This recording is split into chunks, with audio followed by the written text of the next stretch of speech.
आज जिस पर्सनालिटी की मैं बात करूंगी ये हमारी फिल्म इंडस्ट्री के टॉप सिंगर्स में आते हैं, लेकिन फिर भी इंडस्ट्री से इन्हें कोई बड़ा खिताब नहीं मिला। इन्होंने अमिताभ बच्चन, गोविंदा और अनिल कपूर को उनके करियर के बिगेस्ट हिट सॉन्ग्स दिए हैं और 85 से 90 के बीच इन्होंने इतने सुपर हिट सॉन्ग्स दिए कि लोगों ने इन्हें सिंगर ऑफ द डिकेड का खिताब दे दिया था। बावजूद उसके एक टाइम ऐसा आया जब इंडस्ट्री के लोगों ने इन्हें काम नहीं दिया, अवार्ड फंक्शंस में नहीं बुलाया गया और जब इनकी डेथ हुई तब उन एक्टर्स ने भी इन्हें याद नहीं किया जिनके लिए इन्होंने सुपर हिट गाने गाए। बात करेंगे दिल दिया है जान भी देंगे, आजकल कुछ और याद आता नहीं, आपके आ जाने से, माय नेम इज लखन, सावन के झूलों ने, कागज कलम जैसे गानों में अपनी आवाज दे चुके सिंगर मोहम्मद अजीज उर्फ मुन्ना की। मोहम्मद अजीज की जिंदगी से जुड़ी वो बातें मैं आपको बताऊंगी जो आपने शायद ही सुनी होंगी। कब मोहम्मद अजीज को पैसों के लिए रेस्टोरेंट्स और बार में गाना गाना पड़ा था, क्यों जिस मोहम्मद अजीज को सिंगर ऑफ डिकेड कहा जा रहा था उन्हें इंडस्ट्री अचानक भूल गई, और कैसे मौत के महज 2 साल पहले मोहम्मद अजीज ने करण जौहर को बॉयकॉट किया था, उन्हें पहचान लिया था कि ये इंडस्ट्री की कद्र नहीं करेगा।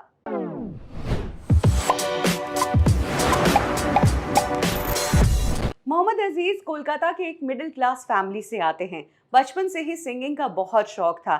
उन्होंने म्यूजिक की एक फॉर्मल ट्रेनिंग ली। इसके अलावा रेडियो पर, टीवी पर वो मोहम्मद रफ़ी के गाने सुनकर बड़े हुए हैं और वही उनकी इंस्पिरेशन थे।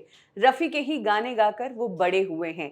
आगे चलकर मोहम्मद अजीज म्यूजिक में और भी ट्रेनिंग लेना चाहते थे, लेकिन घर की स्थिति नहीं थी और फाइनेंशियल क्राइसिस इस हद तक आ गए कि अब मोहम्मद अजीज पर घर चलाने की जिम्मेदारी आ गई थी। तब उन्होंने ऐसा रास्ता निकाला कि उनका म्यूजिक भी ना छूटे और उनकी कमाई भी जारी रहे, और यही कारण था कि उन्होंने रेस्टोरेंट्स में, बार्स में गाने गाने शुरू किए थे।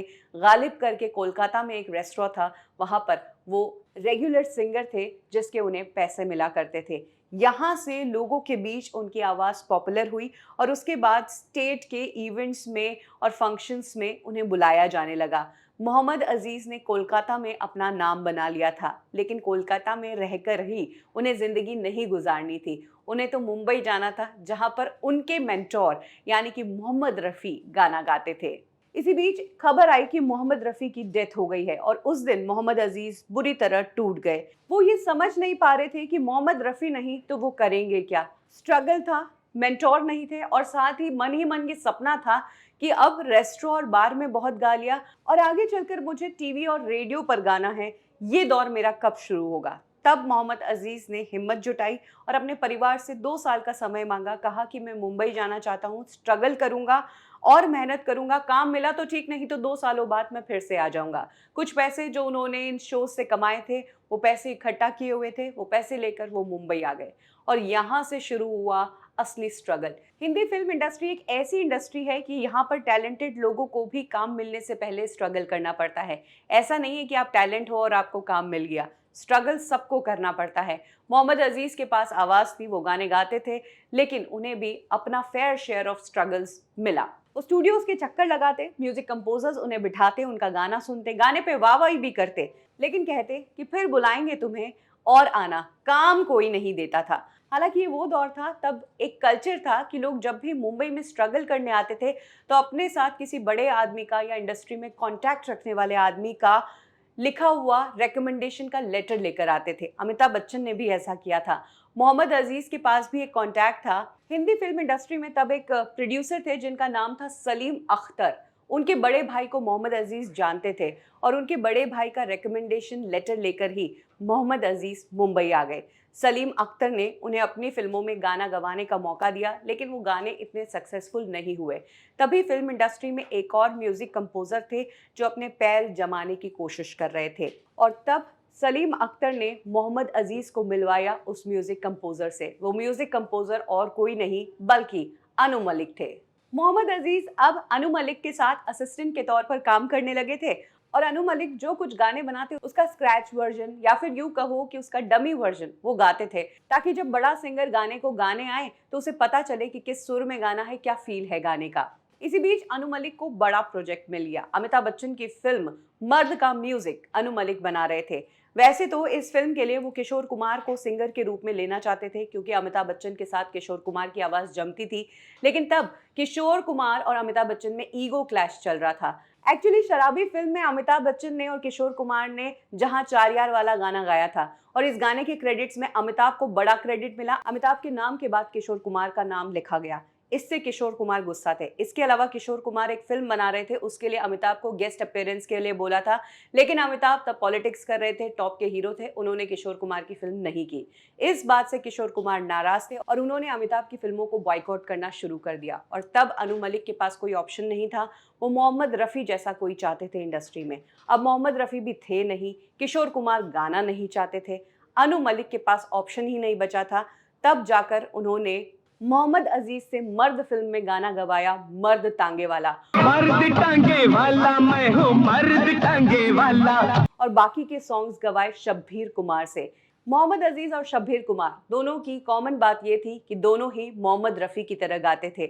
जब मर्द टांगे वाला गाना थिएटर में आया, तब लोगों को लगा कि बाकी गानों की तरह ये गाना भी शब्बीर कुमार ने ही गाया है। धीरे धीरे लोगों को पता चला कि ये गाना तो मोहम्मद अजीज ने गाया है, और तब लोगों को समझ आया कि अब एक और सिंगर आया है जो मोहम्मद रफ़ी की तरह गाता है और बेहतरीन तरीके से गाता है।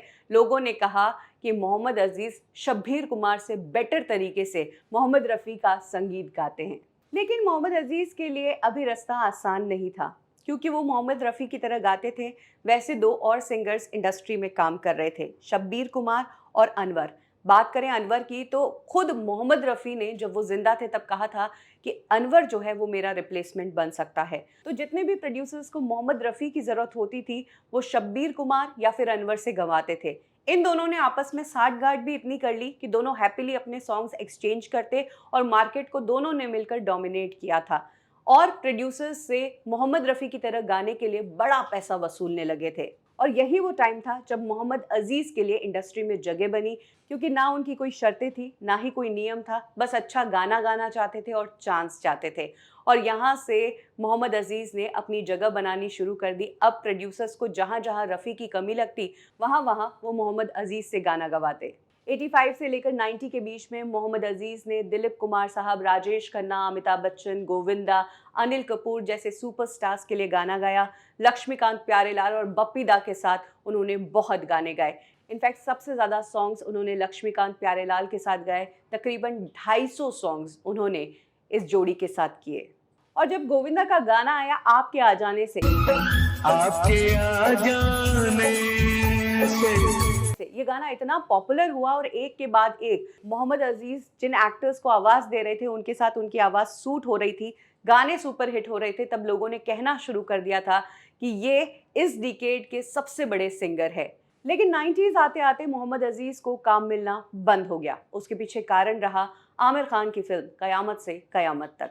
इस फिल्म का म्यूजिक अलग तरीके का था और इस फिल्म ने नए सिंगर को जन्म दिया था। पापा कहते हैं बड़ा नाम करेगा। उदित नारायण, इधर कुमार शानू, ये दोनों सिंगर्स आए। नए म्यूजिक कंपोजर्स आए, नदीम श्रवण और जतिन ललित। इन दोनों के टेस्ट भी अलग थे, ये नए सिंगर्स के साथ काम करना चाहते थे। म्यूजिक इंडस्ट्री में नए ग्रुप्स बन गए और जब ये नए ग्रुप्स बने तो इन्होंने पुराने लोगों को अपने गानों के लिए याद ही नहीं किया। इसके पीछे रीज़न ये है कि गानों का ट्रेंड भी बदल गया। वैसी आवाज़ इनके इन मॉडर्न गानों में सूट नहीं होती, इसीलिए तब मोहम्मद अजीज़ को काम मिलना बहुत कम हो गया। और अगर कुछ काम किया भी तो वो गाने हार्डली हिट हुए। चलिए, ट्रेंड चेंज होना, काम नहीं मिलना, ये तो समझ आता है, लेकिन जो काम आपने किया है उसके लिए आपको इंडस्ट्री में रिस्पेक्ट तो मिलनी चाहिए। यहाँ जिस इंडस्ट्री में लोग अवार्ड खरीदते हैं, उसी इंडस्ट्री में इतने साल काम करने के बावजूद, इतने हिट सॉन्ग्स देने के बावजूद मोहम्मद अजीज़ को अवार्ड फंक्शंस में इग्नोर किया गया। और जब काम नहीं मिल रहा था तब अवार्ड शोज़ में भी उन्हें नहीं बुलाया गया। इतने रियलिटी शोज़ आए जो म्यूज़िक पर बेस्ड थे, वहाँ पर भी उन्हें याद नहीं किया गया। इस भड़ास को उन्होंने एक इंटरव्यू में निकाला था और कहा था कि इंडस्ट्री मुझे भूल गई है, ना मुझे अवार्ड फंक्शन में बुलाया जाता है और ना ही किसी इवेंट में या शो में बुलाया जाता है। इंडस्ट्री ने मुझे इग्नोर किया है और ये नए लोग मेरे साथ काम ही नहीं करना चाहते हैं। शायद हमारे बीच में किसी तरह का गैप रह गया। 2017 में मोहम्मद अजीज तब सुर्खियों में आए जब उन्होंने एक वीडियो बनाई और उस वीडियो में करण जौहर को बेवकूफ़ आदमी कहा। एक्चुअली करण जौहर ने अपनी फिल्म ए दिल है मुश्किल में मोहम्मद रफ़ी का मजाक उड़ाया था। अनुष्का शर्मा का इस फिल्म में एक डायलॉग है जिसमें वो कहती है कि मोहम्मद रफ़ी गाते कम है और रोते ज़्यादा है। मोहम्मद अजीज से ये बात बर्दाश्त नहीं हुई। मोहम्मद रफ़ी उनके मेंटोर थे और जब उनके मेंटोर का मजाक उन्होंने उड़ते देखा तो उन्होंने करण जौहर को बुरी तरह स्लैम किया और कहा, बेवकूफ़ है वो आदमी जिसने ये डायलॉग लिखा, उससे भी बड़ा बेवकूफ़ वो आदमी जिसने इस तरह के डायलॉग को पास किया। करण जौहर के पिता बहुत समझदार आदमी थे, लेकिन करण जौहर बिल्कुल भी समझदार नहीं। और तब मोहम्मद अजीज इंडस्ट्री के पहले आदमी बने थे जिन्होंने करण जौहर को बॉयकॉट किया था और कहा था कि आज के बाद तुम्हारी फिल्में मैं देखूंगा भी नहीं। खैर, इसके कुछ समय बाद तो उनको लेकर एक दुखद खबर आ गई। 2018 27 नवंबर का दिन था। मोहम्मद अजीज ने कोलकाता से मुंबई के लिए फ़्लाइट ली थी।